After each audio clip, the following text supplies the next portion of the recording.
everybody. Welcome back to the Geeky Clinicians Podcast. And we are so excited today to have Mikah Miller with us, a transformative speaker and author and coach and clinician. And so we're so excited to talk with her today. But as always, I am your chief geek, Dr. Deborah Dantzler, and I'll let the other geeky clinicians introduce themselves. Hi guys, I'm Jacinta. I'm lead clinician at 3D and lead geek. And I'm Beth Burmester. I started at 3D psychotherapy as a intern, and now I am a postmaster's resident and a geeky clinician. All right. And so, as I said, today we have Mikah Miller, LPC, CPCS, and she is the owner of With a Child's Heart Behavioral Health Center, and also Revealing the Glow Within, right? And Alexis Star, right? So Mikah Miller is a powerhouse transformational speaker, licensed professional counselor, again, certified professional counselor supervisor, and the visionary founder Within a Child's Heart Behavioral Health Center, which is North Georgia's award-winning mental health practice for children and adolescents, named Georgia's Best in both 2022 and 2023.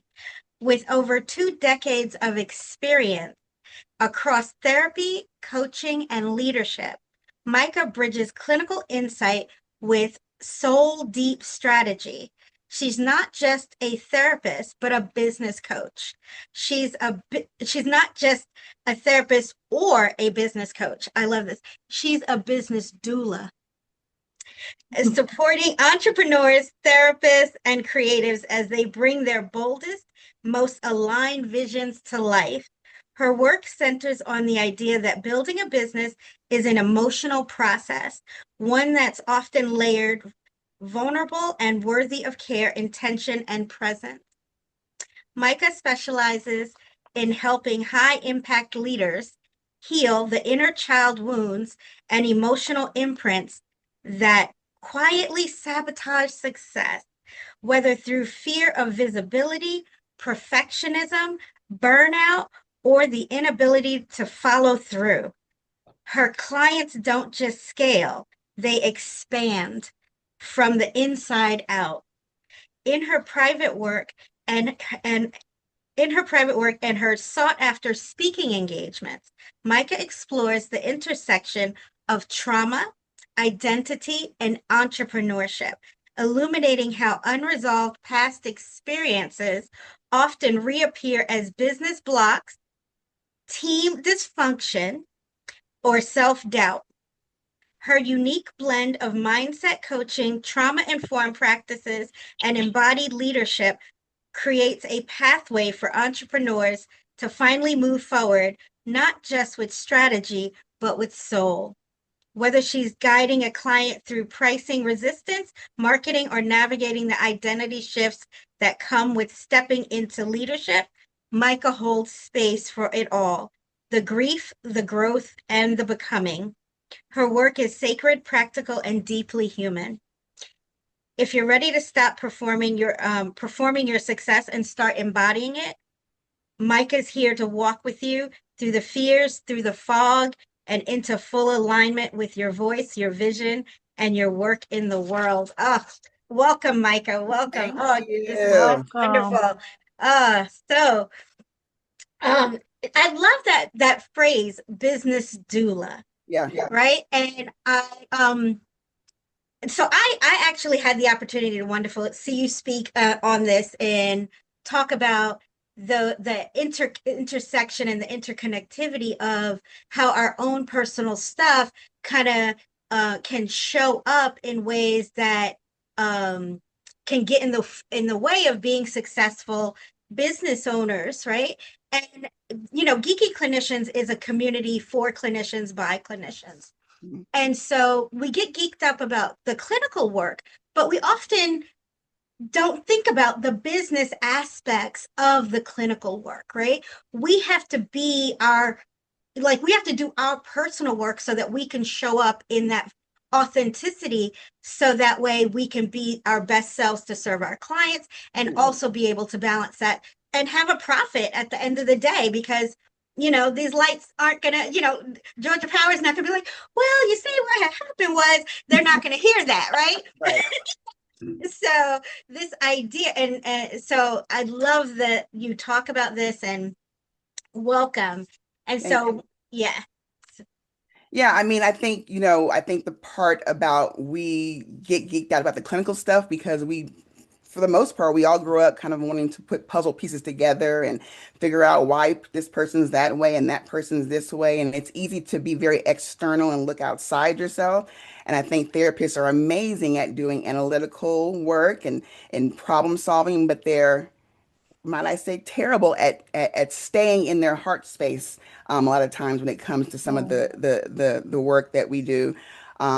It's hard for us because a lot of us become therapists in general. Why? Because we needed us a us. I needed me a me, right? We all went through something or some life change or something that made us want to kind of give back and be that person we felt we needed at that time. So I'm just kind of here to get people to go back to themselves and figure out the why and the heart of the work, you know?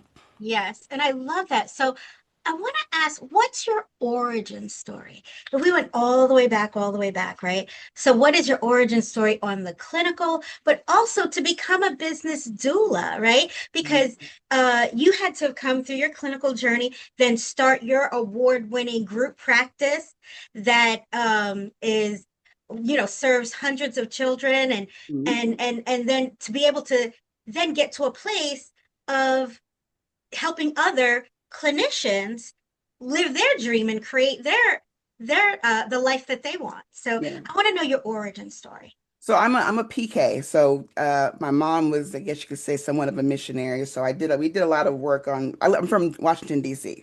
So by way of Fairfax, Virginia. But we did a lot of work on the street ministry, and I kind of uh, went along with her a lot on a lot of those ventures. So it wasn't necessarily like I can't even pinpoint one or two things. I know that I've always wanted to be a helper. I think that I was also, they would call it nosy, right, when I was a preteen or a teen. But I just like Ricky Lake. I don't know if y'all remember Ricky Lake or, all those Mhm. different shows, but I really did enjoy the stories and hearing about things and kind of putting pieces together. And so as I just kind of, grew along, the wanting to be a therapist kind of evolved. The Sixth Sense, the movie, kind of put my love for working with children kind of into place, watching The Sixth Sense, that movie. I don't know if y'all have seen The Inkwell, Oh yeah. the therapist on The Inkwell. So a lot of that stuff just kind of shaped like my desire to just be a helper and then later learning becoming a healer. And so I always knew, people always say, gosh, you knew very early that I wanted to be a therapist. I knew in 10th grade that I wanted to be a therapist, and that was my goal the whole time. So going to college, my master's program, my eyes were set on being a therapist, and there was no deviation.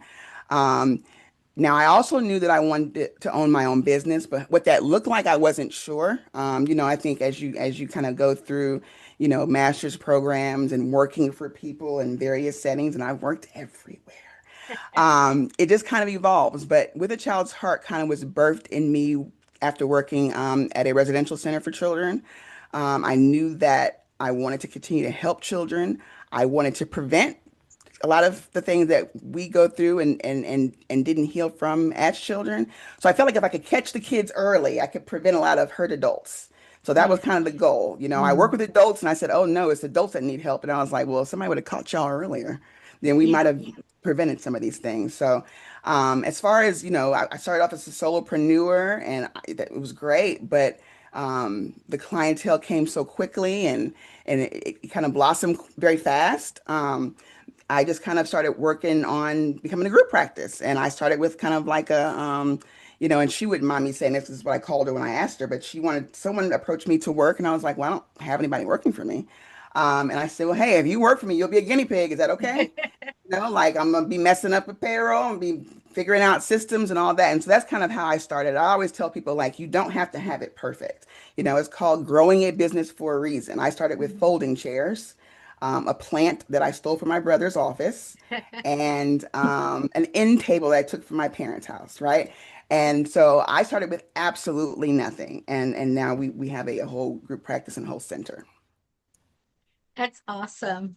So just always knew, like, yeah, I'm also nosy, right? Like, I also identify as nosy because I think that's just such an essential quality. It's one of our values here at Geeky Clinicians to be curious, Yeah. right? And so that curiosity of not only the human mind, the human behavior, interrelationships, systems, and just kind of like what makes these things operate, right?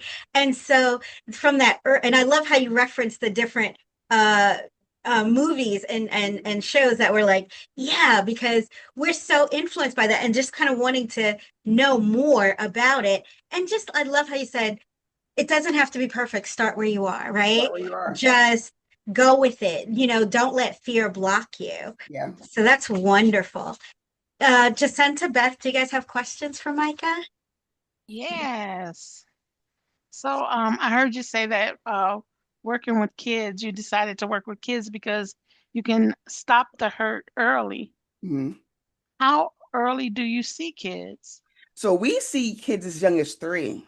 Oh, Um, wow. yeah, so we have a clinician that has worked in forensic evaluations and done different things. So she sees them as early as 3. Personally, I started around 4 or 5, depending on if they're a talkative 4. But yeah, as early as that age, just in terms of just learning to communicate, not even going in depth, not even necessarily, but like, can you communicate your feelings and know what feelings are? Right. So that you, as you get older, you're used to sharing how you feel, and your parents, because a lot of parent coaching goes into working with the littles, right? Your parents learn how to receive your feelings without making you feel a certain type of way about your feelings. So that's as early as we go. Awesome. And And my question was, oh, I'm sorry. My question was, I'm really interested, especially from the perspective of other new clinicians. How do you distinguish your work, coaching and therapy? What does that, like, I'm so fascinated that you do both. How are they different from each other? So in terms of working, so I work primarily with like entrepreneurs, business owners, therapreneurs in general. So that already separates the clientele that I see. So I do have 2 separate websites, 2 separate business, all that, right? But in terms of like the work that we do, we're not necessarily going in depth with trauma work and all that kind of stuff. It's more so, I may hold it, but I'm going to pass it. Right, I'm going to pass it to, you do this deeper work with a therapist, but it's more so getting people to recognize where the triggers lie. So if you have trouble delegate, well, I speak for, you said newer clinicians. So for if you feel like you have an imposter syndrome, right, it's more so getting you to recognize like, hey, like, when did you feel like this voice was not valuable? Right? So it's like, it could be like, whose voice is that? All right, sound like your mom, sound like your dad, sound like auntie, right? So getting you to identify where these things are, right? And so that you can recognize like, hey, the imposter syndrome comes from somewhere. But then the deeper work can be how you choose to do that, whether it be with a therapist or not. But my goal is to really just bring out where these blockages are. And then we kind of move through strategies to kind of help you stay focused on moving forward, whereas your therapist will do more of the things moving back. Great, I, thank you.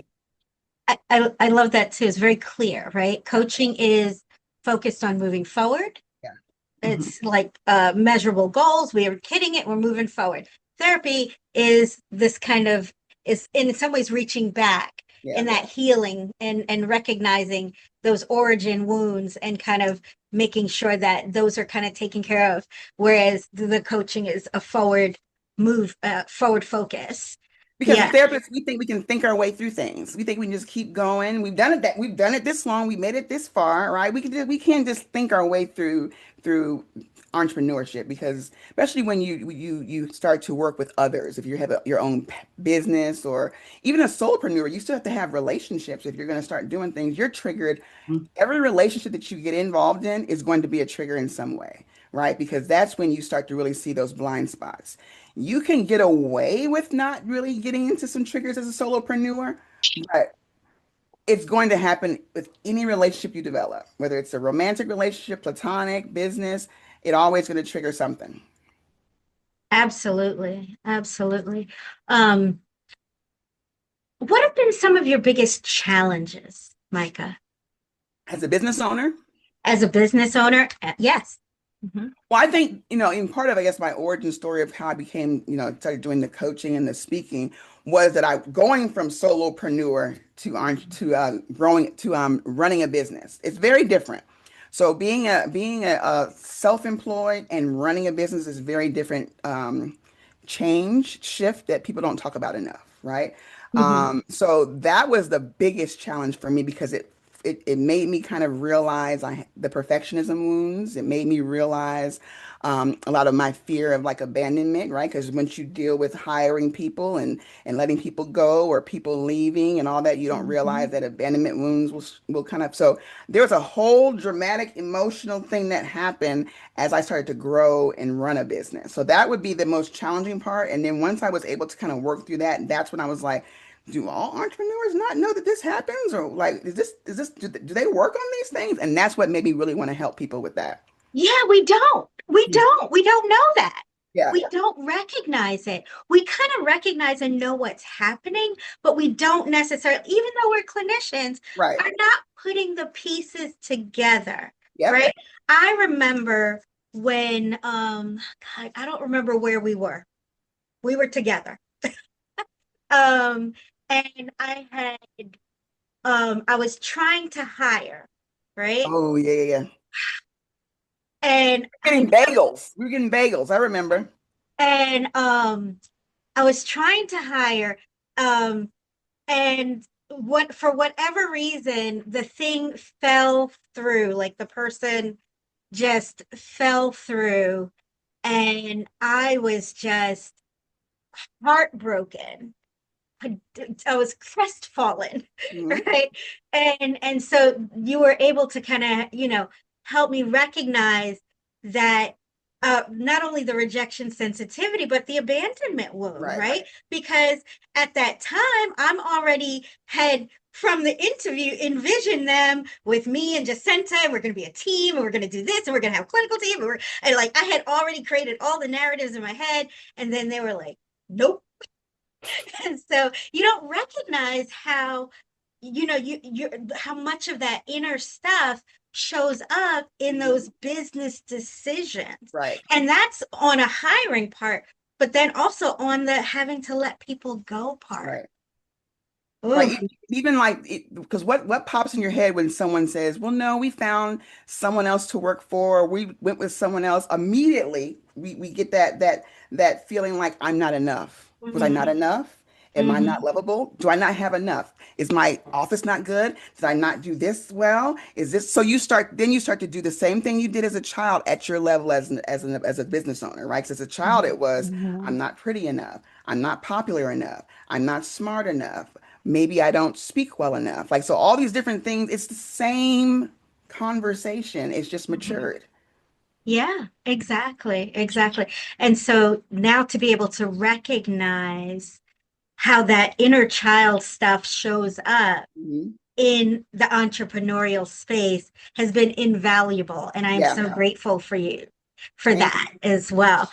I want to ask a little bit more about your inner child work.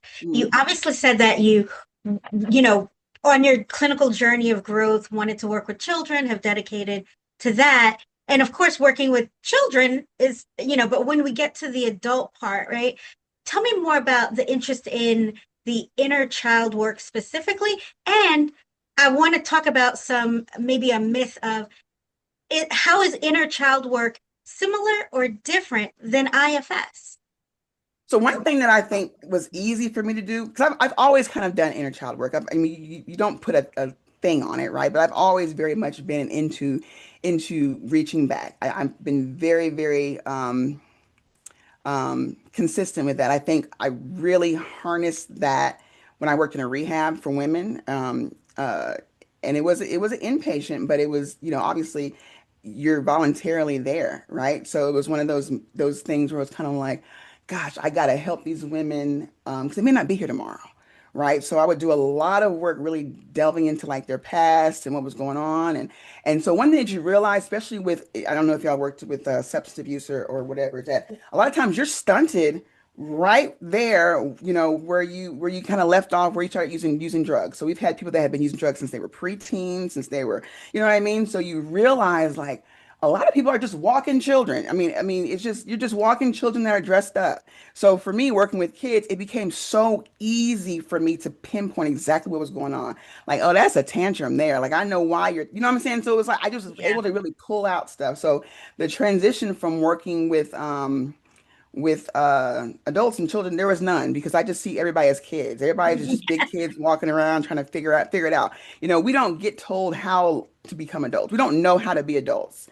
We were all winging it. So like a lot of times, like, no, that little crying spell you had, that's the same as a little tantrum. Right? Hmm. That's the same as I don't know what to do. I'm overwhelmed. Same thing, right? So, Yeah. yeah. So the inner child work was just like kind of like the same. It's the same to me, very much the same. Awesome. Awesome. Jacinta, Beth, questions for Micah? Jacinta, you're muted. I find it interesting that you would say that. There are, even as adults, there are ways that you look at a person and you just see them as a kid. Mhm. When we are kids, there are things that we do that we carry into adulthood. If you're a bully when you're 9 years old, there's a good chance that when you're 39, you're still going to be a bully. Um, so when you think about things that keep people from reaching their full potential as an entrepreneur, Mhm. what are some of the things that they carry over from childhood? And even I want to touch the bully part for whatever reason that's standing out to me. Bullies are just distractors. That's all, right? So it's like you're a Mhm. bully because you don't want people to see you for who you are.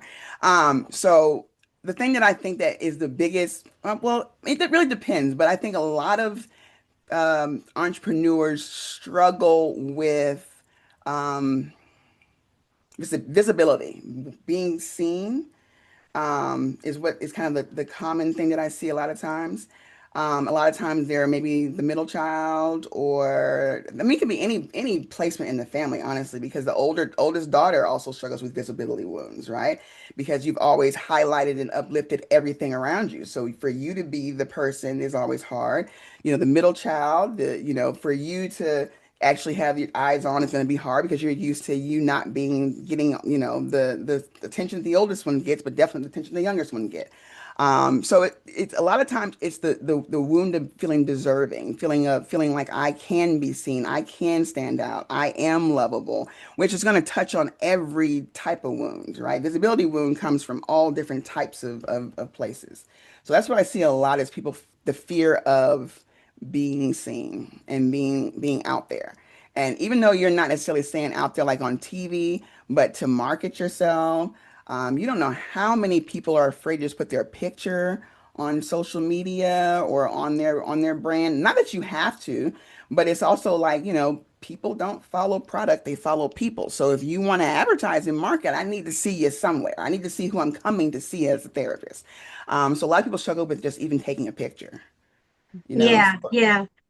That's one of the things. Actually, we have a practice challenge right now. Everybody's supposed to be working on their videos, their Okay. marketing videos. So yeah, yeah, it's true.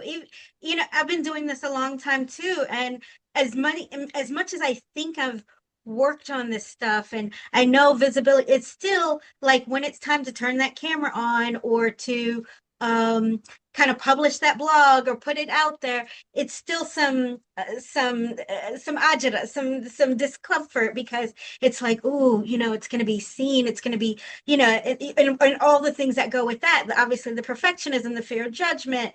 What if I put it out and everybody's like, oh my God, this person is really insane. Yeah. That all of those thoughts, right? But and it'll keep us stuck, right? Hmm. So, Jacinta has a great product that we're waiting for launch on. Ooh. You want, maybe Micah can help you find that stuck point. Actually, when she came on and she started explaining that, I was thinking, oh, this is somebody I probably need to be seeing. Well, I had a question. So this has to do, it connects very much with the perfectionism. I'm also thinking because a lot of the clients we see are struggling with perfectionism, imposter syndrome, that feeling of I'm not enough, I'm not good enough.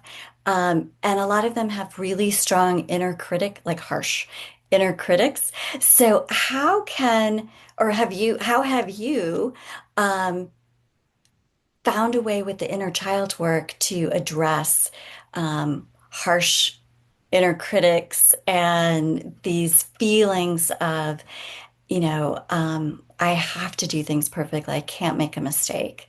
And how that gets connected to, it's not just I made a mistake, but I'm a bad person. How do you work with clients in that space?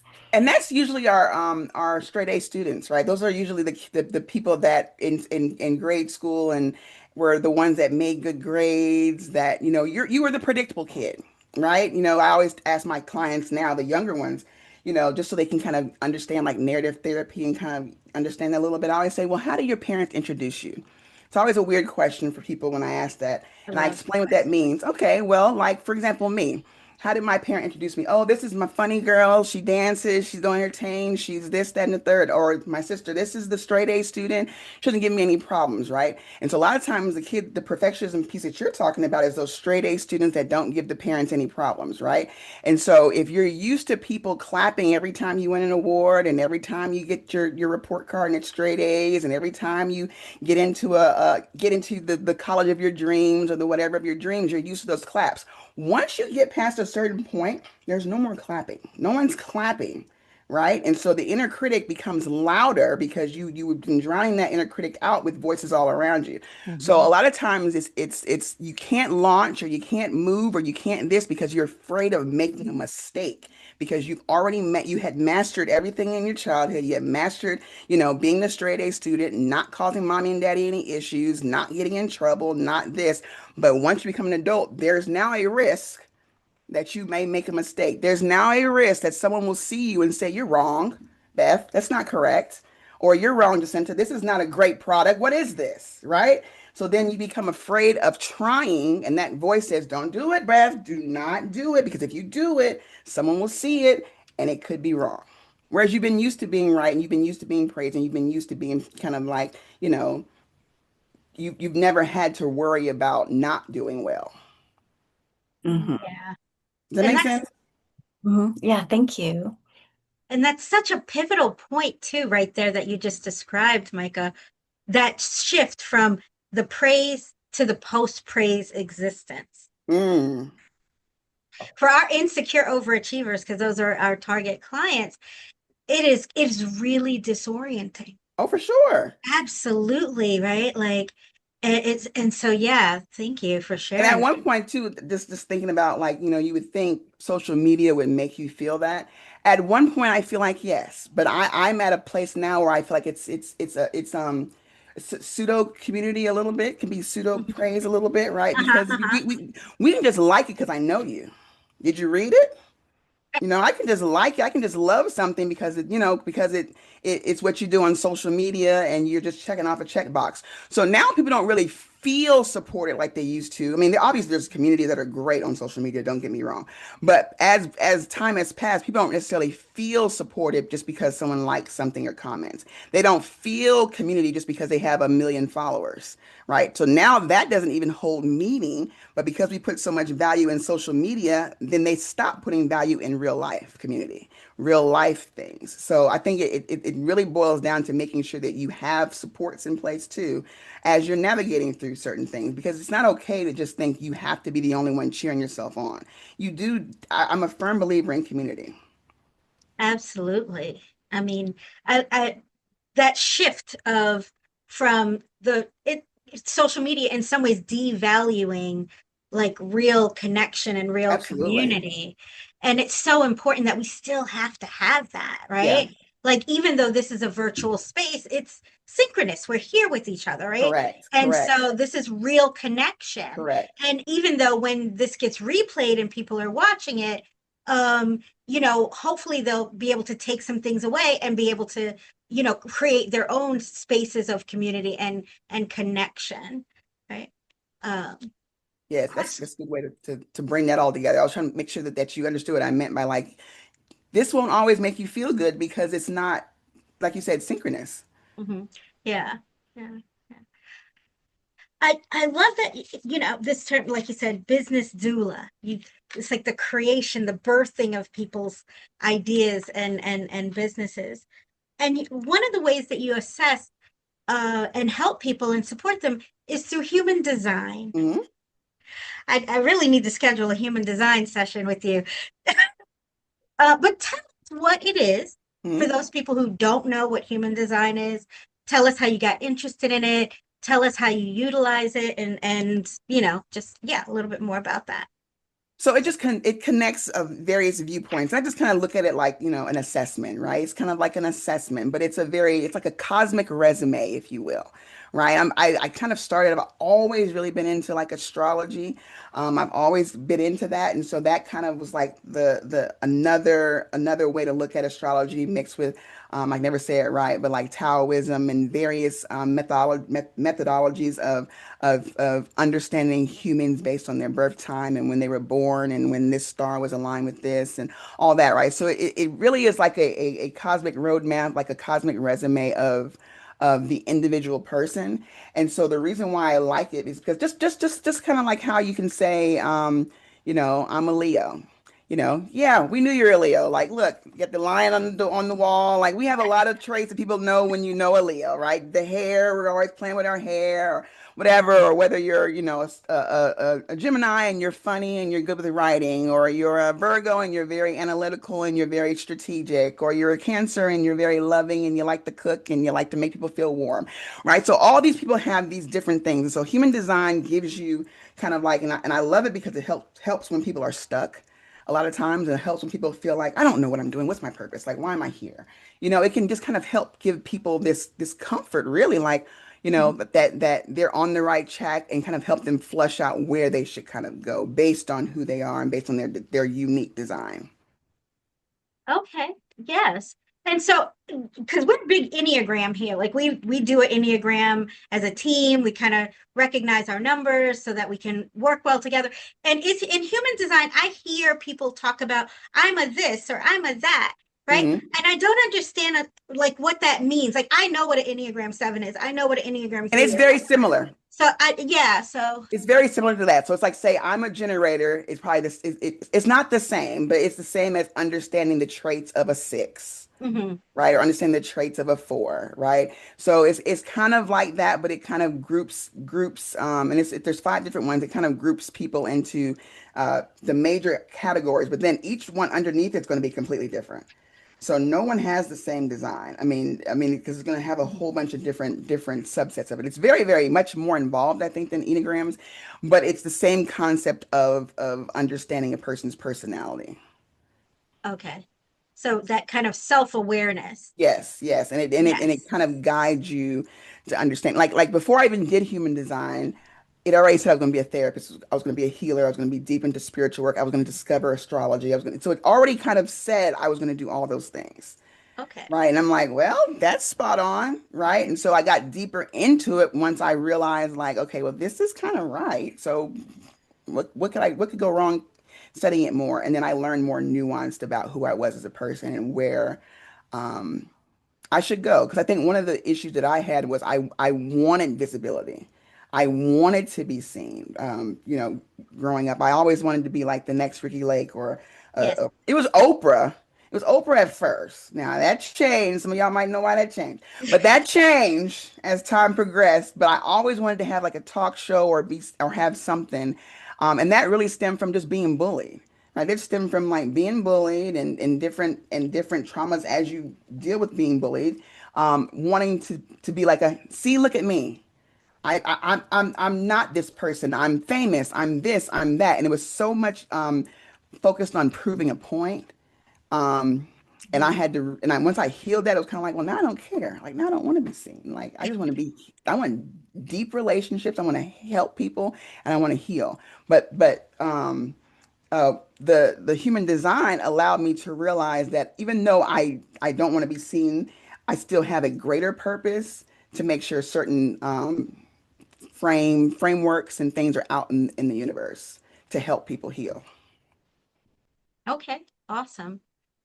Yeah, in some ways, I'm the sort of the opposite. Like I think being small, like I was always a diminutive little human, and so it was really easy to be invisible, really easy to kind of, be present, but somebody like everybody's like looking up here, but I'm down here, right? Mhm. And so the idea of you is still very much a challenge, but I think that self-awareness and recognizing where that stuff comes from for us really helps us show up in such special ways, to be able to serve the people we serve Right. and to be able to run the businesses we run, right? Because it's we have to be able to take that, understand that, and then be able to again move forward with it. Yeah. Yeah, excellent. And you may Question. find with your human design that you may be created to be a community leader, right? And it's going to still be aligned with what you've been doing. Because I mean, Deborah, I've known you for a while, so I know from when I met you where you are to where you are today, it's almost like the fear of being seen. That's not your roadmap. That's not your design. I feel like there is parts of your design where you have to go find your community and you're meant to bring people together. Right. And so if that means you have to put yourself out there a little bit just to make sure that they can find you, I do see that having to be something for sure. Yeah, I receive that absolutely, because that is definitely like feels like my comfort role. I'm always the greeter, the Right. matchmaker, the pulling people together. And like, oh, okay, you do this and you do this. Hey, you guys need to be together, right? And so that givers gain mentality is really kind of, I feel like, part of For my sure. core. Yeah. Yeah, yeah, awesome. Questions for Micah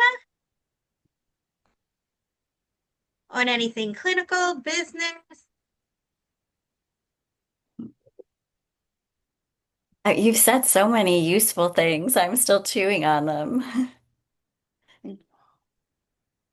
And I have to try to, I have a million things going on in my head that I want to say. That's why Mhm, part of my design is I should be writing things and creating mhm. books and things. But instead, I just want to talk. So one day, hopefully, I get these down in paper a little bit more. I do have some books, but nowhere near as much as is in my head. Yes. Well, you do have, you have a great book. I've got your book. Is it and you've got a lot of products on your website that, like, you have so many freebies Yeah. on your website to, I think I just downloaded one. Because you And know what, yeah, honestly, and I don't even mind freebies because if you and I mean, you could take me to lunch and I could give you a whole workbook. I mean, yeah, it's just I'm just one of those people that just want to see people win, that I over give the game. You know what I mean? So to me, yes. the freebies, could I charge? Yeah, or I would have told you anyway. I would have told you anyway, you know? Yeah, that loving giving spirit. But Yeah. yeah, but your website, if people haven't checked it out, the link is going to be in the show notes. And there's just so much good material there, and for the support for, taking this idea of like, okay, I want to do this, but I don't even know how to get from here to Mhm. something tangible. And so you kind of have like multiple products and multiple things there that can help people along the way. So that's really great. Yeah, Thank you. yeah. Um, and so you talked about human design. Have you yet done a CE workshop on human design? So not yet. I mean, I am working on becoming a CE provider, so I've done some trainings and stuff like that. So the goal is for me to eventually offer CEs with the works, but I have so many things to turn into CEs, so Uh-huh. that's kind of where that's the next goal. That was supposed to be the goal for 2025, but things happen. But that is my goal to start putting my stuff out there. So I've just kind of been collecting all of my things to offer it as a course or yeah, Okay. Yeah. training. because here we have Geeky Clinicians Academy here, and we love to find great speakers and promote and share your work and stuff. So, but And you yeah. have the cohort, right? Don't you have the cohort too? Mm-hmm. Yep. Yep. So yeah, we've got a few things going on. But so we talked about some of the challenges. Michael, what's been your biggest win? Either clinically, business, or both? I think the biggest what comes to mind is that I did what I said I was going to do. Like I accomplished the goal. Um, I have not moved the goalposts any further, really. I haven't felt the need to move it any further, right? Obviously, I'm going to still continue to grow as the need is there, but Mhm. I've felt satisfaction with Hmm. kind of where I am in my business and the thing that I've done. I don't have a desire to just rush and do more, and I think that that's a very healing space. It's not complacency, but it's just, it's just I don't know. It feels comfortable here where I am. I'm comfortable in knowing that I did everything that I said I wanted to do. I still have more things I want to do, but wouldn't need to do them. I don't need to do them. Mm-hmm.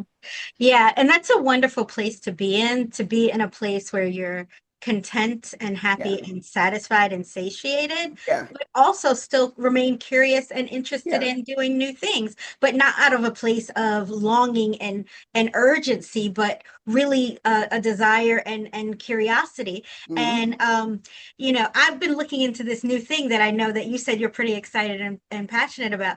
Substack, Oh yeah, yeah, yeah. Yep, your yep. new baby. Tell us about Yeah. this Substack. It's the same thing. I could talk for hours, and I felt like one, I needed to get a lot of things out, right? And I just felt like it was a helpful space for me to share the vulnerabilities, without taking up someone else's time or their coaching session or whatever, but to share my own personal vulnerabilities in my spiritual walk as an entrepreneur, in my health walk as an entrepreneur, in my emotional walk as an entrepreneur. I just felt like Substack was the place for me to just kind of get all that out in the open and put it out there for people to see. And my mom always told me she said I need to write everything down. She's like, Mike, you need to write that down. That's good. Write that down. And I just felt like if I wrote it in Substack, eventually that'd be a collection, and maybe eventually that could be a book, so I just enjoy being able to just kind of like unload, if you will, Mhm. um, and give people tips and help them. So that's another place with a lot of free game, because I'm always giving tips at the end of the article that I'm writing. So it's another place where I give free game. So that's kind of where I am. And to be very transparent, I felt like Instagram and not so much Facebook, but Facebook, I Mhm. felt like I wanted to find the people that truly wanted the help, right? I didn't Yeah, necessarily just want yeah, a lot of eyes on, or what do you call people call like spiritual vampires or what? I didn't want people just to kind of look and gawk without support and need. yeah, yeah. I love that because you're right. Like that's one of the challenges and disadvantages of that social media world, even from TikTok, Instagram, even Facebook. You're putting your energy and your effort out there, Yeah, but you don't really know who you're putting it out there to. correct, Right? correct. And so you don't know not only how it's going to be received, but how it's going to be utilized, Right. right? And so this idea of going into the world that is Substack feels one, it's a new space Mhm. and seems like a much more I don't want to say elite because that's kind of the wrong energy, but the idea of that people, if they're going to go to that space, they're looking for it. And They're that's it wanting right to be there. helped. They want to hear about Jacinta, who is our grief guru, and who talks about and supports people during difficult loss. They want to probably hear from Beth on career assessment and issues and transition and life stuff, and also even family relationships and Correct. antagonistic relational stuff. And so there are people who are going there. It's almost like Reddit, right? Like people Yeah. are going there to look for It's what very they have to intentional. offer. You know, if you come to my Substack, one, you had to at least see that I posted it somewhere, and then you're like, oh, and I want to hear more from Micah. It's very intentional when you go to Mhm. someone's Substack. You know what I mean? It means that you've made the space and the time to receive. Mhm. It's very intentional. So. Yes, yes. So that's kind of where I am making, it's building community as well. I think I'm over the bigness of things, and I'm really been focused on not only my community but also just building community in general. And I think Substack's a place where you can build intentional community as well. Absolutely. And of course we will put a link in the in the show notes, so people can go intentionally and look for it. Yes, yes. Other questions for Micah? I think this is a general question that we ask most of our guests, and that is, what are your best hopes for the future of our field? Confidence. I don't know. I'm just saying what comes to mind, but I definitely feel like for us to be confident in the gift that we've been given as healers. I feel like I see so much discourse on, you know, being phased out or AI or these venture capitalist, things. And at the end of the day, nothing's gonna ever take away from the heart. And that's why it's also important for healers to make sure they're in their heart space.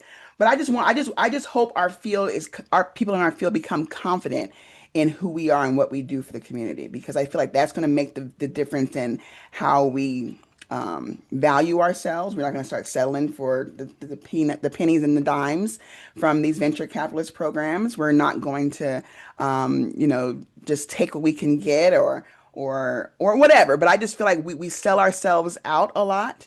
And I feel like if we were confident in who we are as healers and the gift we've been given, that we would just shine just as much as a doctor would, or a lawyer would, or these various professions that know that they are valued in the community. Absolutely. Absolutely. Micah, it has been such a Yes, thank pleasure you. to have you on. Like, this has been so wonderful. So many great nuggets. We appreciate you. Thank you. And for those people who are watching, of course, check out the show notes. All the connections and links will be there. And also, if you have not already, like, subscribe, share this episode, and we will see you guys on the next episode of Geeky Clinicians